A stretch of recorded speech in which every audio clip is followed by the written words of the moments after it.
Yeah, because then there's the third. So and the rationale for the third call, which is just a members networking, was to bring the two groups together. And I'll give you a little bit of back history on that because none of you guys were here before the 2025. We'd have everybody. So we'd have large calls. Everybody would want to introduce themselves so they know who else is on the call and they could promote what they do. But if you got 25 or more members, that would take the entire call almost. Like, it was happening quite a bit. And some people that we could not, oh, good. Like, I met a bunch of different people, but you never got into the meat of what, really getting to know people. So there was that challenge as well. But I think, yeah, go ahead. Yeah, sometimes those goods are not bad. I sometimes forget. So sometimes just having a reminder of people do, but you have to be you basically have the clock. You get 30 seconds. And you have to be fairly strict about that. And sort of after 30 seconds, you basically mute it. It's you get 30 seconds. And if you got 20 people, so you go through and you sort of have to be, there is value in that kind of call because you say all these people, I keep forgetting their names and sometimes I need to be reminded. So if you get one, that's for like BNI, you repeat the same thing like week after week after week and eventually remember. So there's nothing intrinsically bad about that. That is the meeting. You introduce yourself and this is what I do. And that kind of is the meeting, And that's what I was actually getting at, Richard, when you first asked me like about the intros, because when someone introduces themselves once and I listen to them, chances are it's going to go away. Like it's just away. And Richard, you've been on Ted's call, right? On the Thursday call. Yeah. So on average, Ted's roundtable business call has about 35 people. And we go through our intros. Every one of us go through our intros, but we're done in half an hour. Oh, wow. Everyone kind of, it's a 15 to no more than 30-second elevator pitch. Yeah. Lisa, who's the other moderator of that, she's very, very particular about that. And she keeps everyone on track, right? Because sometimes people tend to ramble on and she's like, hey, let's, stick to our time kind of thing, right? Because everyone needs a chance. But I agree with Henrik, and that's exactly what I was alluding to, because the more I hear about everyone's intros, right, it's just, repeat, and that starts to, it's muscle memory, it sticks in your in your memory, right? Like when I look at all the marketing folks, and Henrik brought this up, for me, I still have a lot of trouble distinguishing what Eden does or somebody else does, because they all sound very, very similar, and they're probably saying the same thing. When we introduce ourselves in terms of finance, they're like, I don't really understand what there's no difference kind of thing, right? Yeah. And to some extent, they're right. There's a lot of overlap between what Jessica does and what Henrik does and what I do. But regardless, I think it's important for people to really, go through that intro process. Whether it's a smaller group or a larger group, so that that makes it easier for people to decide, I want to have a one-to-one call with this person because I think there's definite collaborative opportunities, and so it becomes again, in my mind, it becomes more efficient and productive, I think. Yeah. Well, that's helpful, guys. I appreciate that. What any last thoughts on any of those points? And I'll just I'll repeat them again just so you remember. So it was the less calls per month, going back to one versus not, and then and I encourage you guys, if you haven't had a chance to, I've got a poll in our on the B2B. Go ahead and vote on that. Just give me some numbers on it. Jessica's already done that. There's change the time, and I might change. You can put a comment in there. I like the 4 o'clock time. That actually would work better for me than 3 o'clock as well, because you kind of today I'm just going to end early, right?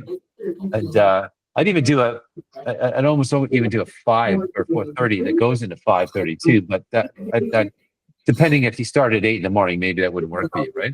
The other one is breakout rooms we talked about, and then just changing the format. We've batted that around quite a bit. Any last sort of comments on any of those? No, I'm good. So I like the one meeting and then having one kind of networking meeting where basic introduction to that's the meat, that's that getting to the meat, that is the meat, but I think that's a value. Yeah. I'm going to be doing some while the weather is still, we do this anyhow when the weather's not good, but I'm going to start doing, now the summer's over and I'm back on the regular more, and I think everybody's back from vacation. I'm going to start doing the in-person ones. So Jessica, Toronto, right? Yeah, I usually try to do it at Yorkdale, which just because it's accessible to me from the highway, and to others, it's that if you don't drive by the TTC, it just seems to be kind of like a big place that's easy to get to in Toronto. Rajeeve, where are you again? You're in. I'm in the beach, or beaches to people who are outside of the beach. Okay. What beaches? So I'm on the East End, obviously, right? My issue with Yorkdale can work for me. The problem is the time, though, because traffic. 2 o'clock, I am not, I'm on calls, and it's almost impossible for me to get to 2 o'clock in person, because just coming across the city from where I am, that's going to take an hour, maybe hour and a half. Yeah, that's same. a 3-hour commute for me. So it's not going to work for me, unfortunately. That's the only issue. And that's the biggest reason I'm not attended your in-person events. Okay. So I tend to try and do it at noonish, that one. Just because, or noon or a little, in noon, between 11 and 1 for that and selfishly, because if I leave in that time, I can get to Yorkdale in 40 minutes. If I wait till after work, I can get to Yorkdale in no longer than it's like an hour and a half, 2 hours. It's a brutal, and then the drive back is just insane, right? So yeah, absolutely. Yeah. So, okay. Well, it's good to know, guys. I appreciate you guys. Sorry that I kind of took the whole call over in terms of what I need to learn, but I was just feeling a sense of just something need to change, but you guys have given me a lot of feedback. I appreciate it. Don't forget to take a minute to go in the app. Not you, Jessica, but Rajeeve and Henrik, just to give me your any other feedback that you didn't share with me already. Appreciate it, guys. On that note, all right. I'll see you guys. Have a good rest of the evening. It's still beautiful out there. You can go out and have that beer on the patio there, Rajeeve. You guys, take care. Bye. See you guys. Bye now. Bye.